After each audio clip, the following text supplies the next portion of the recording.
After 6 extraordinary years, 3 continents, and some of the most remote islands in the world, we have retired the original sails off of Curiosity and repurposed them. So now you could potentially hold a piece of Curiosity in your hands, because we have collaborated with the local Doyle Loft here in New Zealand to design a range of custom bags that are extremely limited. And each bag will be handmade by world-class sail makers.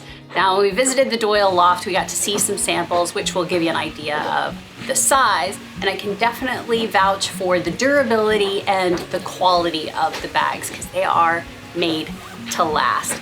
Now, they're available for pre-order right now, but they will not last long. So I will leave a link in the description box below so that you can go and check them out. I know we're super stoked about getting our hands on one and carrying a little bit of the original Curiosity with us into the future, and just knowing that our sails are getting a second life. So that's it for today, and we will see you on Sunday for the big announcement. Stay tuned. See you then.